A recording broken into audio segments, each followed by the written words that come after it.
Hello बच्चों, good morning good morning.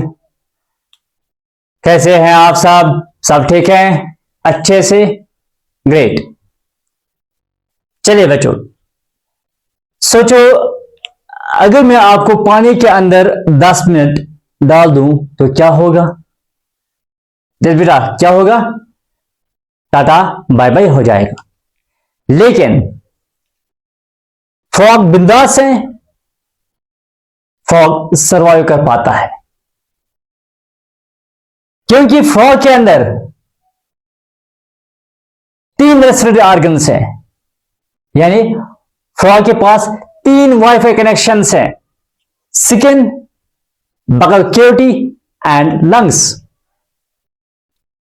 अगर एक गया तो दूसरा चल जाता है, यानी फ्रॉग का जो रेस्पिरेटरी सिस्टम है एकदम जियो सिम की तरह है, हर जगह चल जाता है। लैंड पे लंग्स के थ्रू रेस्पायर करता है,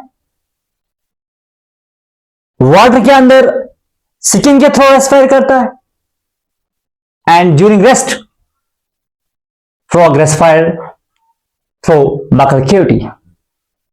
यानी फ्रॉग के पास 3 रेस्पिरेटरी ऑर्गन्स हैं, one is buccal cavity, skin and lungs.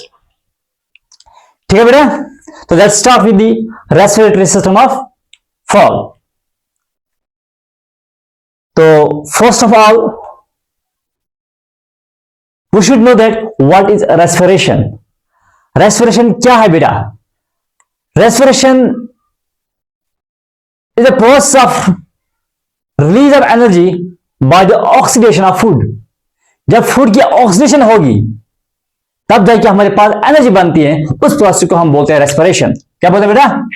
Respiration. What is respiration? यानी रिलीज ऑफ एनर्जी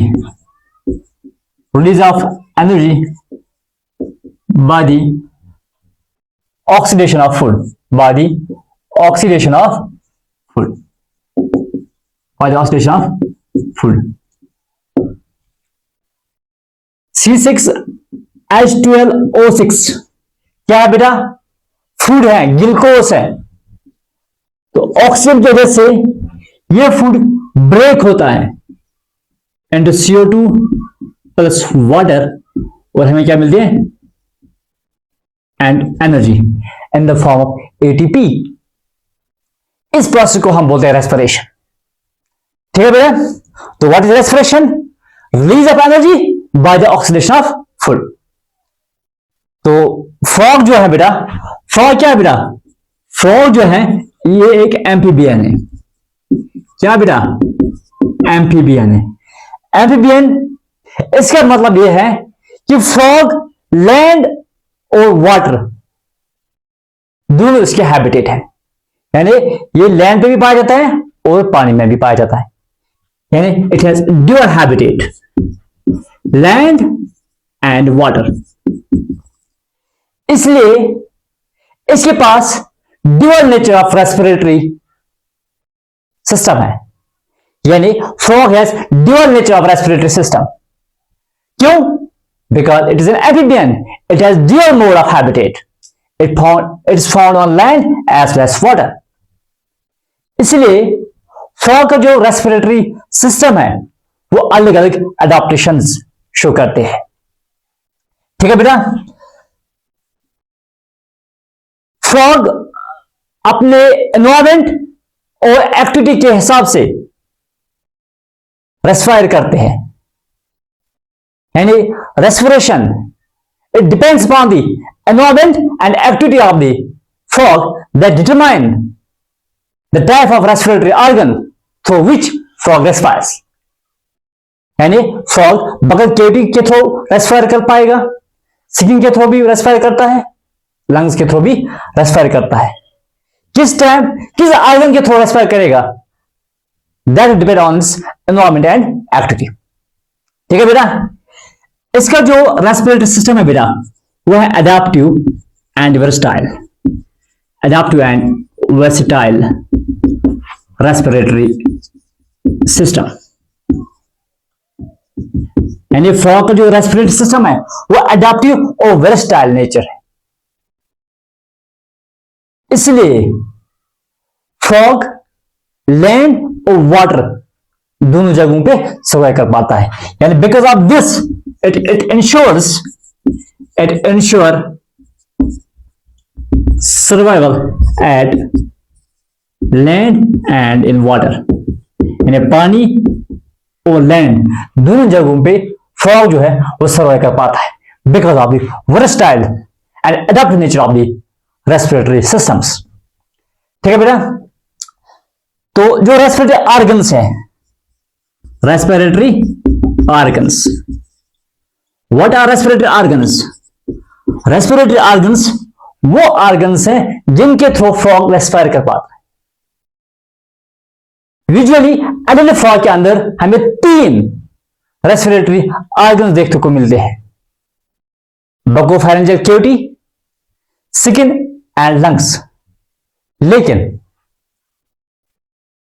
फ्रॉग का जो लार्वा है उसके अंदर गिल्स पाए जाते हैं। तो we have different respiratory organs in the frog, gills,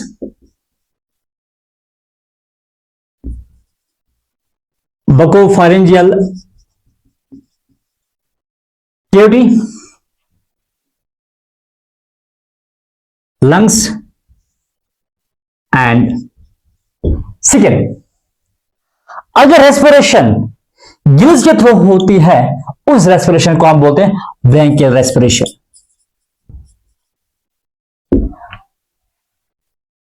respiration through bucco cavity and pharynx, that's known as buccopharyngeal respiration. अगर लंग्स के थ्रू होती है we called as pulmonary respiration. अगर रेस्पिरेशन स्किन के थ्रू होते हैं we call this cutaneous respiration और integumentary respiration. ठीक है बेटा, तो first will talk about the branchial respiration. First is branchial respiration.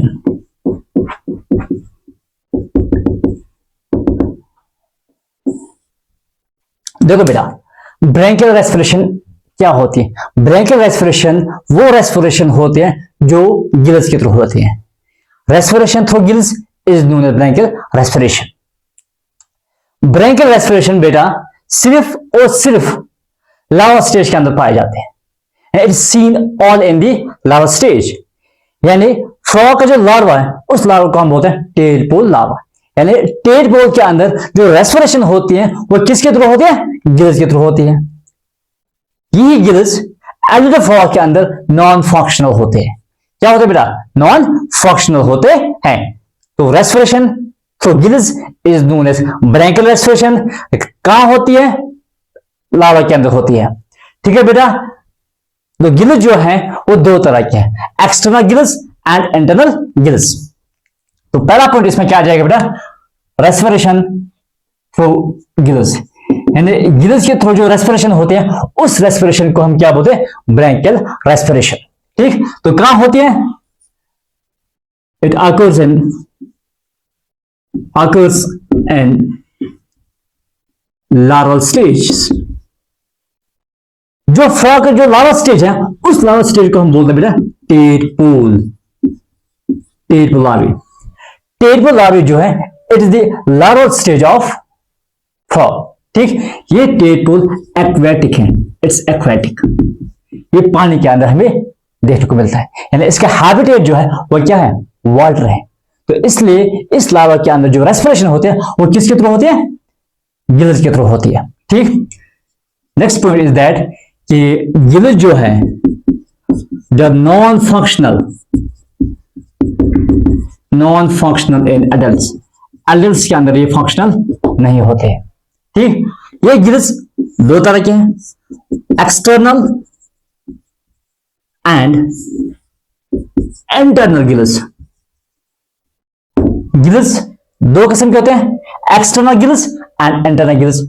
External gills वो गिल्स हैं जो हमें अर्ली स्टेज ऑफ डेवलपमेंट यानी अर्ली लार्वा के अंदर देखने को मिलते हैं। ठीक है बेटा, यानी अर्ली स्टेज के अंदर कौन से गिल्स है, एक्सटर्नल गिल्स होते हैं। कितने होते हैं, 3 पेयर्स होते हैं। ठीक है बेटा, यानी early stage and are 3 pairs. 3 pairs of gills are found in case of early larvae. ये गिल जो है बेटा, ये गिल्स टेम्पोररी होते हैं और ये डिजेनरेट भी होते हैं। ठीक है बेटा, these are temporary and these gills are temporary gills and they degenerate. ठीक है बेटा, ये एक्सटर्नल गिल्स जो है they are rich supply by the blood vessels. These are rich supply by the blood vessels, इसलिए ये गिल्स जो है दे आर हाईली वेस्कुलराइज्ड, यानी is rich supply by the blood capillaries.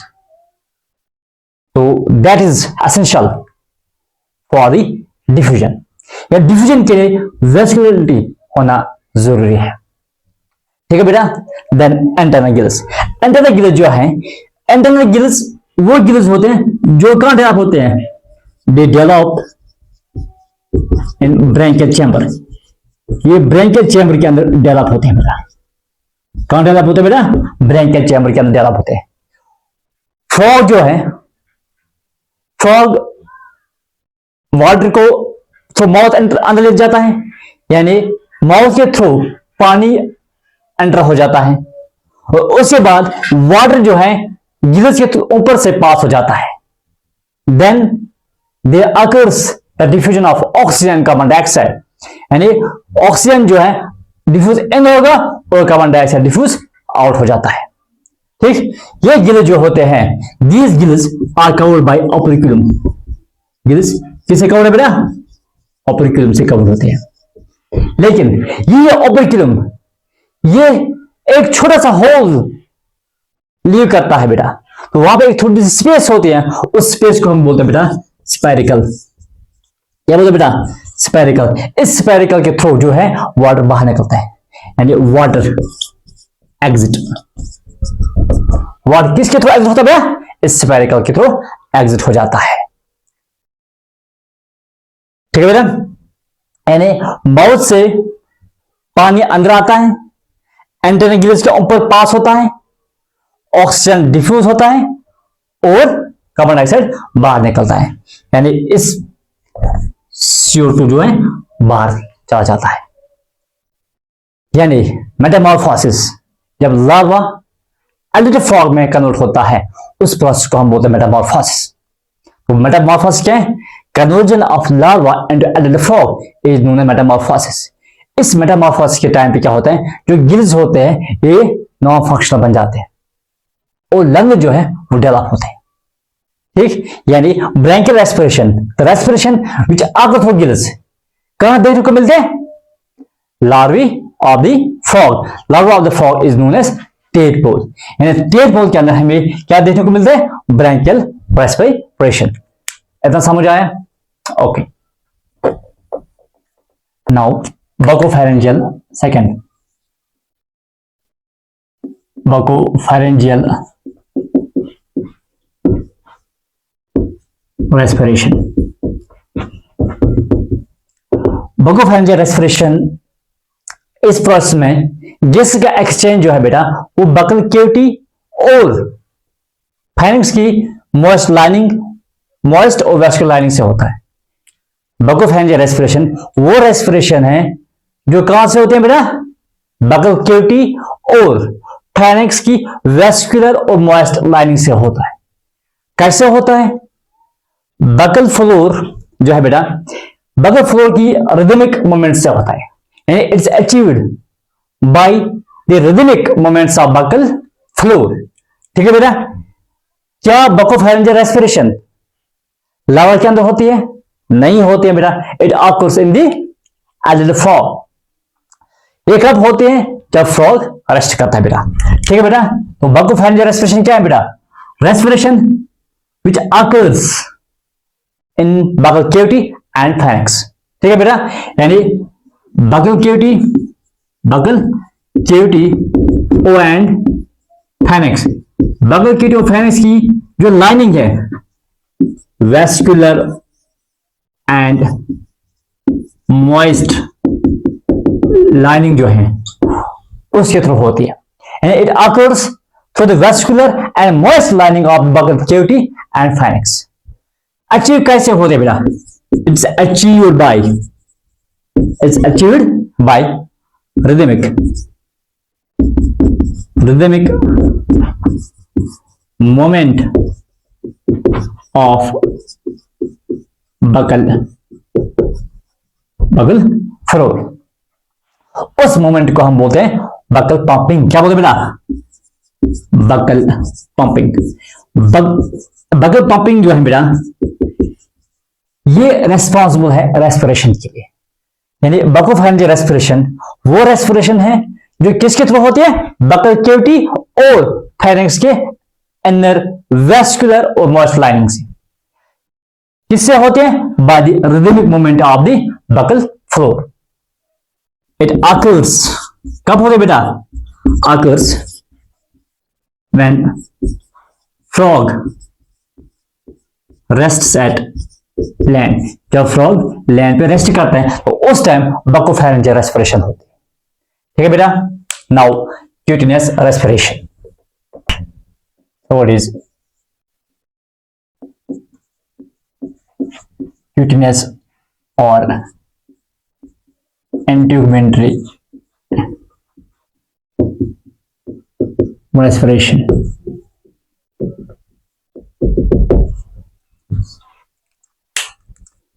Cutaneous respiration or integumentary respiration, respiration which occurs through skin। पहला point इसमें क्या आएगा बेटा? Respiration through skin. अगर स्किन के थ्रू रेस्पिरेशन होती है उस रेस्पिरेशन को हम बोलते हैं क्यूटिनियस रेस्पिरेशन और इंटेगुमेंटरी रेस्पिरेशन। फ्रॉग की जो स्किन है बेटा वो थिन है, थिन वेस्कुलराइज्ड एंड मॉइस्ट। ठीक है बेटा, इसलिए स्किन के थ्रू रेस्पिरेशन होती है, यानी जो स्किन है it is thin moist and vascularised, it's richly supplied by the blood vessels, इसलिए स्किन के थ्रू रेस्पिरेशन जो है वो पॉसिबल है। ठीक, तो की फीचर्स क्या है? पहला point, what are the key features of cutaneous respiration? Key features क्या है बेटा? First, moist permeable skin. Moist permeable skin. Frog की जो स्किन है बेटा उसके अंदर क्या है? Mucus glands. क्या होता है बेटा? म्यूक्स ग्लैंड्स। म्यूक्स ग्लैंड का काम क्या है? To secrete म्यूक्स।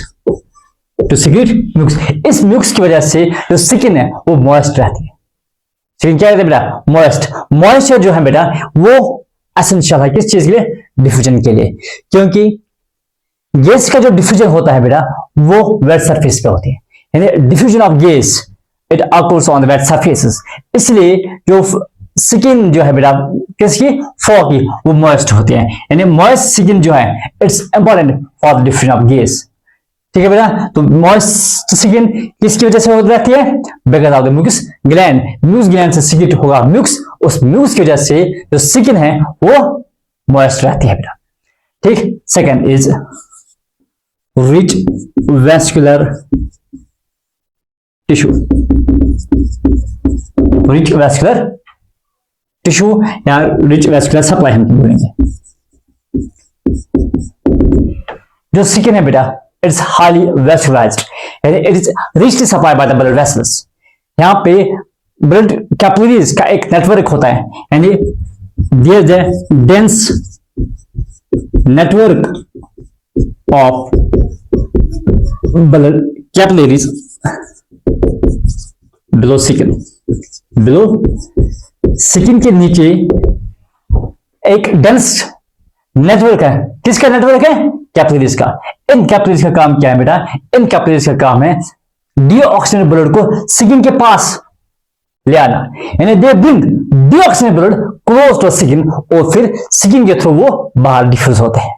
यानी इनका काम क्या बेटा? इसके इन कैपिलरीज का काम है to bring deoxygenated blood, to bring deoxygenated blood close to skin, और फिर स्किन के थ्रू वो बाहर चला जाते हैं, यानी from skin it diffuse out, फिर स्किन से ही वो डिफ्यूज एनवायरमेंट में होते हैं। ठीक है बेटा। Third is diffusion of gases. Diffusion of gases. What is diffusion? Diffusion is the movement of gases from high concentration to low concentration along the gradient. यानी from high concentration to low concentration किसका movement? Gas का movement, उसको हम बोलते हैं diffusion of gas. Outside the body oxygen की concentration ज्यादा है और कार्बन डाइऑक्साइड की कंसंट्रेशन कम है। Inside the body of frog oxygen की कंसंट्रेशन कम है और कार्बन डाइऑक्साइड की कंसंट्रेशन ज्यादा है। यानी ऑक्सीजन एयर या वाटर से स्किन के थ्रू कैपिलरीज में डिफ्यूज होता है। ऑक्सीजन, एयर और वाटर। ऑक्सीजन एयर में भी है, वाटर के अंदर भी ऑक्सीजन है। Oxygen present in the water is dissolve oxygen, यानी ऑक्सीजन वाटर या एयर से स्किन के थ्रू कैपिलरीज में डिफ्यूज होगा, और कार्बन डाइऑक्साइड जो है बेटा वो ब्लड से निकलकर स्किन के थ्रू एनवायरमेंट में डिफ्यूज होता है। यानी this is diffusion of gas. Oxygen जो है ऑक्सीजन इन वाटर और एयर डिफ्यूज एंड वो अंदर डिफ्यूज होगा स्किन थ्रू कैपिलरीज, यानी कैपिलरीज में आ जाएगा थ्रू स्किन, डिफ्यूज इन, यानी कैपिलरीज में क्या आ जाएगा बेटा? ऑक्सीजन वाया स्किन, और कार्बन डाइऑक्साइड जो है that diffuse out. Carbon dioxide environment में चला जाएगा और ऑक्सीजन इसके अंदर चला जाएगा। ठीक। And fourth feature is that it occurs both in land and water. Both land and water, यानी अगर फ्रॉग लैंड के अंदर है, अगर फ्रॉग लैंड पे है तो लंग्स के थ्रू रेस्पिरेट होगा, रेस्पिरेशन आते थ्रू लंग्स। अगर पानी के अंदर है तब जाके क्या होगा? तब जाके स्किन के थ्रू क्यूटिनस रेस्पिरेशन होती है। ठीक है बेटा, तब जाके क्या होगी बेटा? Cutaneous respiration. उसके अलावा fifth point is that it's very important in hibernation and aestivation. Hibernation and aestivation. Hibernation और एस्टिवेशन में बहुत ही हेल्पफुल है। क्या हेल्पफुल है? स्किन है, यानी cutaneous respiration is helpful during hibernation and aestivation. Hibernation क्या बेटा? Hibernation is winter sleep and aestivation is summer sleep. Hibernation क्यों होती है? विंटर स्लीप क्योंकि विंटर्स में सर्दी बहुत ज्यादा होती है, and to escape from cold they get inside the soil, वो बरीड हो जाते हैं। और एस्टिवेशन समर स्लीप, यानी जब हाई टेम्परेचर होता है तब जाके भी ये इनसाइड चला जाती है to escape from high temperature. They are cold blooded animals, ये अपना बॉडी टेम्परेचर मेंटेन नहीं कर पाते हैं, इसलिए they undergo hibernation and aestivation. दोनों हाइबरनेशन और एस्टिवेशन जो है इट्स एन इनएक्टिव स्टेट। क्या बेटा? इट्स एन इनएक्टिव स्टेज, यानी ये इनएक्टिव रहते हैं उस टाइम पे। क्या रहते हैं बेटा? इनएक्टिव रहते हैं। उस टाइम जो है वो रेस्पिरेशन सिर्फ और सिर्फ किसके थ्रू होगी? स्किन के थ्रू होगी, यानी cutaneous respiration is seen during hibernation and aestivation, क्योंकि माउथ और नोस्ट्रिल जो है बेटा वो क्लोज रहते हैं during hibernation and aestivation. Nostrils and mouth they are closed, वो बंद रहते हैं during the hibernation and aestivation. ठीक है बेटा, समझ आया? तो what is cutaneous respiration? Cutaneous respiration is also known as integumentary respiration, यानी वो रेस्पिरेशन जो स्किन के थ्रू होती है। स्किन के थ्रू रेस्पिरेशन क्यों होती है? क्योंकि स्किन जो है वो थिन, मॉइस्ट और वेस्कुलराइज्ड है। ये फीचर्स क्या बेटा? मॉइस्ट, परमेबल स्किन, यानी स्किन जो है, स्किन के अंदर क्या है बेटा? म्यूकस ग्लैंड्स है। म्यूकस ग्लैंड्स का काम क्या है? म्यूकस को सिक्रेट करना, और म्यूकस जो है it keep the skin moist, यानी मॉइस्चर जो है बेटा that's very very important for the diffusion of gas. ठीक है बेटा? Then rich vascular supply, skin के नीचे क्या बेटा? एक डेंस नेटवर्क है, किसका? कैपिलरीज का। कैपिलरीज का काम क्या है? ब्लड से डीऑक्सीजनेटेड ब्लड जो है उसको स्किन के नजदीक लेके आना है, और फिर स्किन के थ्रू वो कार्बन डाइऑक्साइड जो है वो एनवायरमेंट में डिफ्यूज होता है। Then diffusion of gas, it is based on difference in the concentration. तो डिफ्यूजन क्या है? Moment of gas molecule from high concentration to low concentration. Frog की जो बॉडी है, फ्रॉग के अंदर ऑक्सीजन की कंसंट्रेशन कम है, कार्बन डाइऑक्साइड की कंसंट्रेशन ज्यादा है।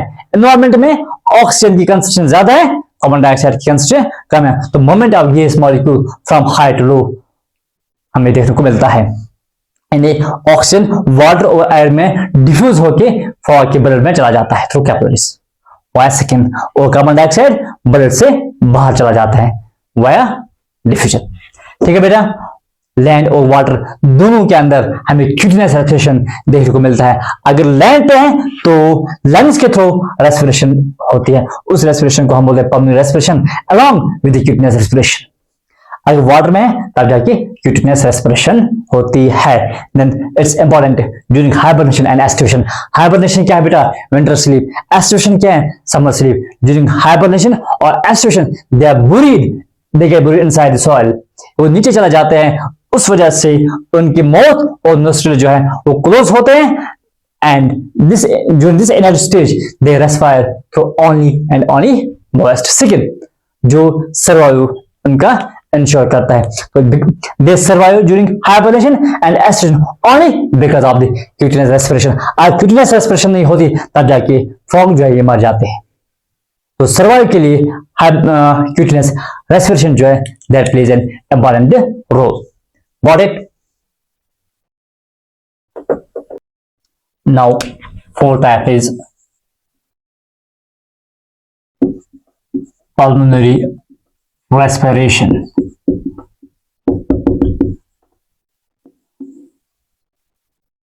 pulmonary respiration, pulmonary respiration वो रेस्पिरेशन है बेटा जो लंग्स के थ्रू होती है, यानी respiration which occurs through lungs।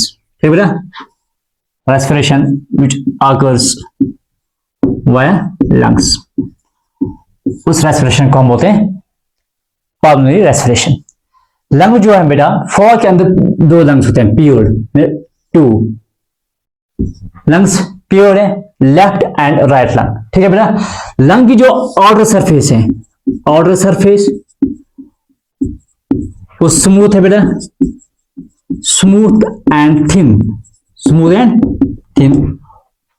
और जो बेटा इनर सरफेस है, इनर सरफेस वो स्मूथ नहीं है, इसके अंदर फोल्ड्स होते हैं। क्या बेटा? इनर सरफेस के अंदर फोल्ड्स हैं, ये फोल्ड्स आगे जाके क्या बनाते हैं? चैम्बर्स बनाते हैं। ठीक है बेटा? तो रेस्पिरेशन आकर थ्रू लंग्स, उस रेस्पिरेशन को हम बोलते हैं पल्मोनरी रेस्पिरेशन। तो लंग्स कितने बेटा? दो है, left lung and right lung. Shape क्या बेटा? ओवल सैक लाइक बैग है, ओवल शेप्ड। और सरफेस जो लंग के वो स्मूथ है और थिन है।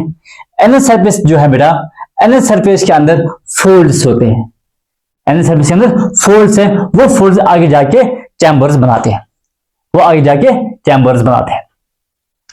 इंपॉर्टेंट चीज यहां पे यह है कि जो फ्रॉग है बेटा, फ्रॉग के अंदर रिब्स और डायफ्राम नहीं है, they lack ribs and diaphragm. Humans के अंदर डायफ्राम प्रेजेंट है, लेकिन फ्रॉग के अंदर रिब्स और डायफ्राम एब्सेंट है। यानी ये कौन सा मैकेनिज्म यूज करते हैं? Buccal pumping. किस चीज के लिए? रेस्पिरेशन के लिए। यानी ribs and diaphragm is absent. ये दोनों चीजें एब्सेंट है बेटा, ठीक है बेटा। यानी they use buccal pumping mechanism. Buccal pumping mechanism क्या है बेटा?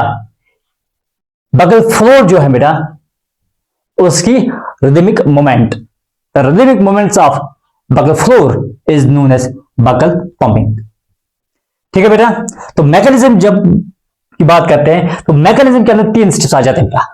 पहला इंस्पायरेशन यानी इनटेक ऑफ ऑक्सीजन, उसके बाद ऑक्सीजन लंग्स के अंदर पूछा तो लंग्स के अंदर क्या होगा बेटा?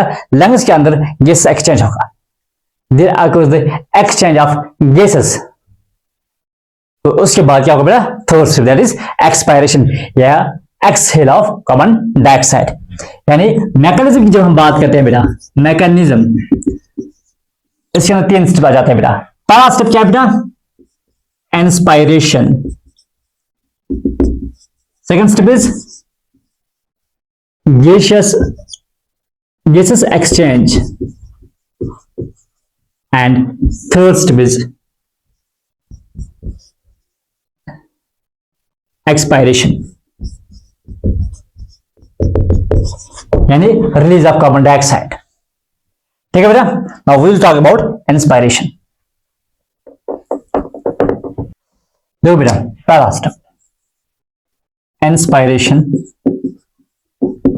और ब्रीदिंग इन, ठीक है बेटा। इंस्पायरेशन और ब्रीदिंग इन। तो इंस्पायरेशन के टाइम पे क्या होता है बेटा? Intake of oxygen. तो नोस्ट्रिल जो है बेटा ये ओपन है, नोस्ट्रिल्स आर ओपन। जब नोस्ट्रिल्स ओपन है तो बकल फ्लोर जो है बेटा ये नीचे होगा, इट्स लोअर। यानी ऑक्सीजन जो है बेटा वो बकल कैविटी के अंदर आ जाता है। नोस्ट्रिल्स ओपन, बकल फ्लोर क्या होगा बेटा? नीचे होगा, और उसकी वजह से जो ऑक्सीजन है वो बकल कैविटी के अंदर आ जाता है, ठीक। उसके बाद ये नोस्ट्रिल क्या होगा बेटा? नोस्ट्रिल क्लोज हुआ। जब नोस्ट्रिल क्लोज हो जाता है तो उसके बाद ग्लोट्स जो है बेटा वो ओपन होगा, ग्लोट्स विल ओपन, ठीक। ग्लोट्स ओपन हुआ तो ऑक्सीजन जो है बेटा इसके अंदर आ जाता है, लंग्स के अंदर आ जाता है। तो intake of oxygen is known as inspiration. तो इंस्पायरेशन में पहला स्टेप क्या है बेटा? नोस्ट्रिल्स ओपन, यानी नोस्ट्रिल के थ्रू ऑक्सीजन एंटर हुआ किसके अंदर? बकल कैविटी के अंदर। तो बकल फ्लोर जो है लोअर है, बकल फ्लोर जो है बेटा लोअर है। तो ऑक्सीजन किसके अंदर आया? बकल कैविटी के अंदर आया। नोस्ट्रिल क्या हुआ? क्लोज हुआ। जब नोस्ट्रिल क्लोज हुआ तो बकल फ्लोर जो है वो ओपन चला जाएगा, उसकी वजह से ग्लोट्स ओपन होगा। जब ग्लोट्स ओपन हुआ तो लंग्स के अंदर ऑक्सीजन आया, लंग्स के अंदर ऑक्सीजन आया तो लंग्स क्या होंगे? एक्सपैंड होंगे। Got it? तो पहला पॉइंट इसमें क्या जाएगा बेटा? इंस्पायरेशन, यानी nostrils open, nostrils open, nostril open हुए तो बकल फ्लोर जो है बेटा it's lower, buccal floor it's lower. Then air will enter into the bacterial cavity. Then air enters buccal cavity. buccal cavity के अंदर क्या आया बेटा? एयर आया। buccal cavity के अंदर एयर आया, नोस्ट्रिल क्या होगा बेटा? नोस्ट्रिल विल क्लोज, नोस्ट्रिल बंद हो गया बेटा, नोस्ट्रिल क्लोज। जब नोस्ट्रिल क्लोज हुआ तो बकल फ्लोर जो है it will rise now, ये अब ऊपर है। now buccal floor it will rise, it will rise। Buccal floor क्या हुआ बेटा? राइज हुआ। बकल फ्लोर जब राइज होता है तो उसकी वजह से गुलेट्स ओपन होगा। ये है glottis, this is glottis, glottis will open, GLO।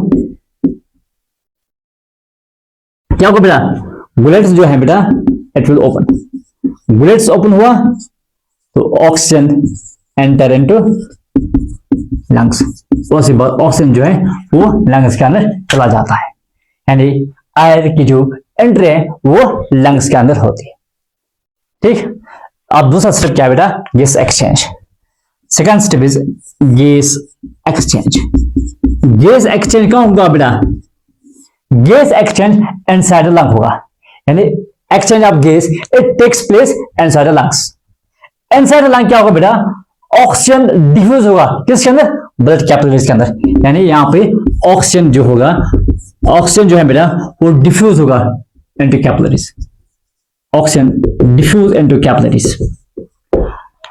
अब जो कार्बन डाइऑक्साइड बचा उसे क्या होगा, कार्बन डाइऑक्साइड ब्लड से बाहर डिफ्यूज होगा किसके अंदर, लंग्स के अंदर, यानी ब्लड के अंदर जो कार्बन डाइऑक्साइड है वो किसमें चला जाएगा बेटा, लंग्स के अंदर, और carbon dioxide diffuse out of blood into lungs.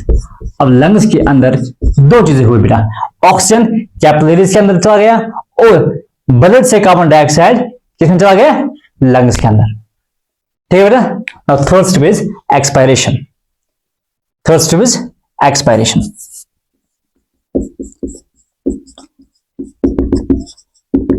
Expiration यानी release of carbon dioxide, carbon dioxide का रिलीज होना, उसको हम क्या बोलते हैं, एक्सपायरेशन। तो एक्सपायरेशन कब होगा, एक्सपायरेशन यानी जो एब्डोमिनल मसल्स है वो कंट्रैक्ट होंगे, contraction of abdominal muscles, abdominal muscles contract हुए तो लंग जो है बेटा, लंग्स कंप्रेस होंगे। एब्डोमिनल मसल्स कंट्रैक्ट, लंग्स क्या होंगे बेटा, लंग्स कंप्रेस होंगे। जब लंग्स कंप्रेस हुए तो ग्लट्स क्या होंगे, ओपन होंगे। जब ग्लट्स ओपन होंगे तो लंग के अंदर जो ऑक्सीजन कार्बन डाइऑक्साइड है वो बकल केविटी के अंदर आ जाता है। किसके अंदर आ जाएगा, बकल केविटी के अंदर आ जाएगा। बकल केविटी के अंदर क्या आया, कार्बन डाइऑक्साइड आया, तो नोस्ट्रिल जो है बेटा वो ओपन होंगे और एयर जो है वो बाहर चला जाता है, यानी release of carbon dioxide is known as expiration.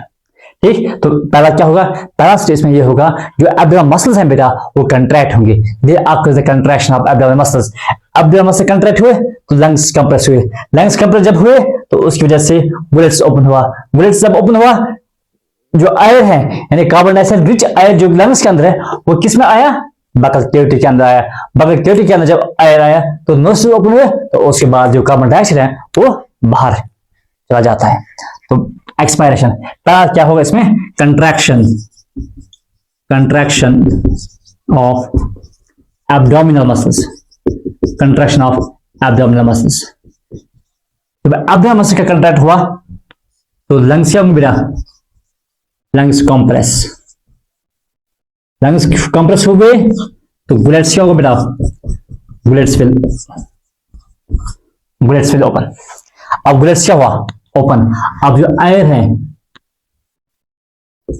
Air enters into buccal cavity, air buccal cavity में चला गया, कहां से, फ्रॉम लंग। ठीक, उसके बाद नोस्ट्रिल्स ओपन हुए, now nostrils will open, nostrils open हो गए। नोस्ट्रिल ओपन होने के बाद क्या होगा बेटा, बकल जो एयर है वो बाहर होगा, यानी एयर आउट ऑफ नोस्ट्रिल्स। ठीक है बेटा, this was all about the respiratory system of frog. ठीक है बेटा, तो हमने रेस्पिरेशन 3 मोड्स से देखा है। One is the buccal cavity के थ्रू, स्किन के थ्रू और लंग्स के through. Respiration which occurs through skin is known as cutaneous respiration. Respiration which occurs through buccal cavity and pharynx, उस रेस्पिरेशन को हम बोलते हैं बकोफायरेंजियल रेस्पिरेशन। और रेस्पिरेशन जो लंग्स के थ्रू होते हैं उस रेस्पिरेशन को हम बोलते हैं पल्मोनरी रेस्पिरेशन। ठीक, तो पल्मोनरी रेस्पिरेशन हम कब देखते हैं, लैंड पे। बकोफायरेंजियल रेस्पिरेशन लैंड पे देखते हैं जब फ्रॉग रेस्ट में होगा। और क्यूटिनियस रेस्पिरेशन जो है ये वाटर के अंदर भी हमें देखने को मिलता है, लैंड पे भी देखने को मिलता है, हाइबरनेशन एस्टिवेशन के टाइम पे भी हमें क्यूटिनियस रेस्पिरेशन देखने को मिलता है। ठीक है बेटा, now we will solve few questions.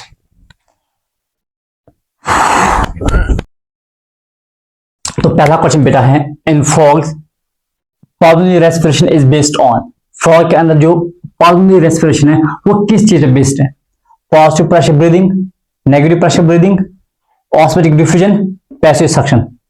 Yes बेटा क्या आएगा? Positive pressure breathing. Question 2, frogs like which structure in lungs? Septa, alveoli, capillaries, all of these। कौन सा स्ट्रक्चर फ्रॉग के लंग्स में नहीं है? Septa, alveoli, capillaries, all। Answer is alveoli। Option B. Question 3, which type of respiration is continuous during hibernation? तो hibernation के time पे frog जो है वो किस स्ट्रक्चर के थ्रू रेस्पायर करते हैं? ब्रैंकियल रेस्पिरेशन यानी थ्रू गिल्स, क्यूटेनियस रेस्पिरेशन यानी थ्रू स्किन, पल्मोनरी रेस्पिरेशन यानी थ्रू लंग्स, बकोफारिंजियल रेस्पिरेशन यानी बकल कैविटी और फारिंक्स के through. Answer is cutaneous respiration और integumentary respiration. Question 4, which type of respiration is absent in adult frog? Adult frog के अंदर कौन सी रेस्पिरेशन एब्सेंट है? Branchial respiration, cutaneous respiration, pulmonary respiration, all। It is bronchial respiration। bronchial respiration is a respiration through gills और ये respiration हम सिर्फ frog के लार्वा के अंदर देखते हैं। Question 5, multiple mode of respiration is अ की फीचर ऑफ। किसका की फीचर है मल्टीपल मोड ऑफ रेस्पिरेशन?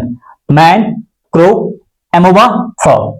तो आंसर इज फ्रॉग। यानी इसके थ्रू स्किन के थ्रू रेस्पिरेशन होगा, लंग्स के थ्रू भी होगा और बकल कैविटी एंड फारिंक्स के थ्रू भी होता है। तो आंसर इज ऑप्शन डी।